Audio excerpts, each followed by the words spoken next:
बरेली थाना सीबीगंज क्षेत्र से बड़ी आज हम खबर। आपको स्लीपर लेकर रोड आए पर एक ऐसे रहने शख्स वाले से महेश मिलवाने चंद्र जो पाठक जो एस बेकरी में काम करते थे, नौकरी करते ड्यूटी थे के एक बेकरी दौरान में। गंभीर और हादसे का शिकार हो गए। नौकरी हादसे के में दौरान ही उनकी इनका रीढ़ की एक्सीडेंट हड्डी हुआ। में और फ्रैक्चर हो गया एक्सीडेंट और के दोनों बाद पैर काम इनकी करना बंद पोजीशन कर ये है चुके कि ये हैं। चलने फिरने से मजबूर हैं। बेकरी मालिक ने और लापरवाही इनके बरतते साथ हुए ये और जल्दबाजी इनकी में माँ, इलाज कराकर जो कि उन्हें घर पैरालिसिस भेज से दिया, न ही पीड़ित हैं, बकाया वेतन दिया, ये दोनों न ही गुजर हालचाल बसर लिया। करते हैं। और इनके पास ना महेश खाने का पाठक पैसा अपनी है, मां के ना साथ दवाई का अकेले पैसा है। रहते हैं। और घर ये लौटने सरकार के से बाद मांग मकान करते हैं मालिक ने उन्हें घर से कि निकालने की हमारा धमकी दी। भरण पोषण किया पुलिस जाए। ने और जिला हमारे अस्पताल कंपनी में के जो भर्ती तो मालिक थे उनके कराया, कई माह का लेकिन वेतन वहां भी भी इलाज नहीं हुआ और बकाया आ रहा उन्हें है। तो ये लावारिस मांग करते हैं समझकर कि उस निकाल दिया वेतन को गया। भी निकलवाया जाए। यहाँ तक कि उनकी तो मां बाकी को मैं वृद्धाश्रम जानकारी लेना भेजने की चाहूँगा इन्हीं तैयारी से तक कर ली गई। कि क्या नाम है भैया आपका? शांति मेरा नाम विहार महेश। मनीनाथ के रहने वाले श्री राजकुमार ने दया दिखाते हुए उन्हें अपने घर लाकर सेवा शुरू की है।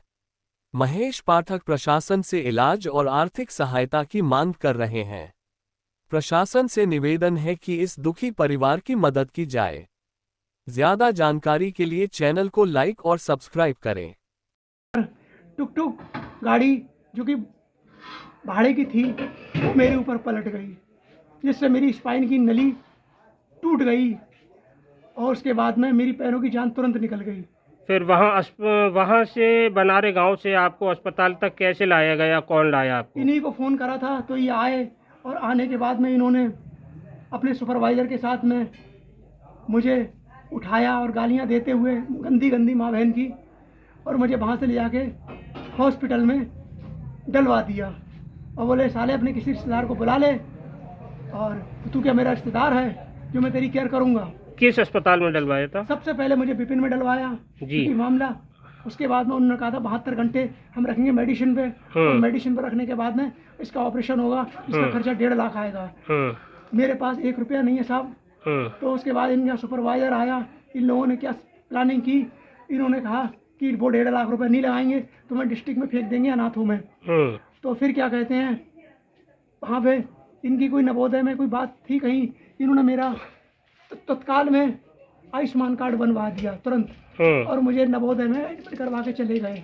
वो आयुष्मान कार्ड जो इन्होंने बनवाया वो आपके पास है? नहीं, मेरे पास कुछ नहीं है साहब जी। मुझसे केवल आधार कार्ड लिया गया, अंगूठा लिया गया था। फिर नवोदय पहुंचने के बाद मैं पड़ा रहा, मेरा ट्रीटमेंट चलता रहा जैसा भी था। उसके बाद कोई मुझे देखने नहीं आया, किसी ने मेरी केयर नहीं करी, किसी ने मेरा फ़ोन नहीं उठाया।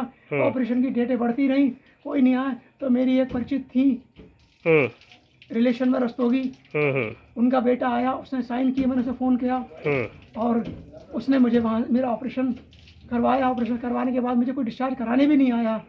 और डिस्चार्ज कराने के बाद में जब मैंने उसी को फ़ोन करा कि भाई डिस्चार्ज करा ले, तो वो आया और उसने मुझे डिस्चार्ज करवाया और मुझे ले जाके सीबीगंज, जहाँ मैं रहता हूँ स्लीपर रोड में, वहाँ मेरे घर में डाल दिया। वहाँ मेरी माँ पहले से पैरालिसिस है, हम दोनों को एक कमरे में ऐसे ही डाल दिया गया। नीचे ताला लगा हुआ था, कोई और फैमिली कोई थी नहीं। मकान मालिक अलग रहता था लोहिया बिहार में। और जब हम भूखे प्यासे पड़े रहे, उसमें हमारी मरने की स्थिति हो गई, तो हमने मोबाइल पे 112 नंबर फ़ोन करा। वहाँ से पुलिस आई, पुलिस ने मकान मालिक को फ़ोन करके और ताला खुलवाया, और ताला खुलवाने के बाद में हमें वहाँ से निकाला और एम्बुलेंस में डालकर हमें डिस्ट्रिक्ट में एडमिट करवा दिया, इमरजेंसी वार्ड में। वहाँ हम पड़े रहे। वहाँ पढ़ने के बाद में वहाँ से हमें 5-6 दिन के बाद में, क्योंकि वहाँ पे न्यूरो सर्जन नहीं था और इसका इलाज न्यूरो सर्जन ही कर सकता है हमारी बीमारी का, तो उन्होंने हमें ये कहा कि न्यूरो सर्जन है नहीं। हमने कहा हमें कहीं मत भेजो, हम इस लायक नहीं है, ना हमारा अपना कोई है जाके। तो उन्होंने हमें लावारिस में भेजने की प्लानिंग की और हमारी माँ को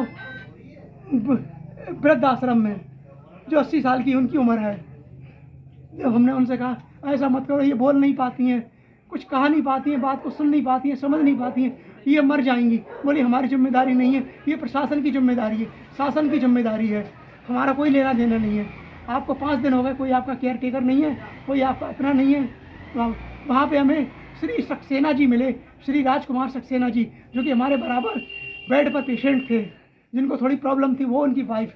हमने इनसे रिक्वेस्ट की, इन्होंने सारा प्रकरण सुना और इनकी आंखों में आंसू आ गए मेरी माँ की दशा देख के और मेरी कंडीशन देख के, और इन्होंने हमें अपने गले लगवाया और गले लगाने के बाद में हमारी केयर कर रहे हैं और हमारा थोड़ा बहुत सामान भी वहाँ से ले आए और लाने के बाद अपने घर में रख रहे हैं। हमारी लेटरिन बाथरूम केयर और खाना पीना ये अपने ऊपर ले रहे हैं हमारे लिए। भगवान अगर ये नहीं होते तो आज हम दोनों माँ बेटे कब के मर गए होते।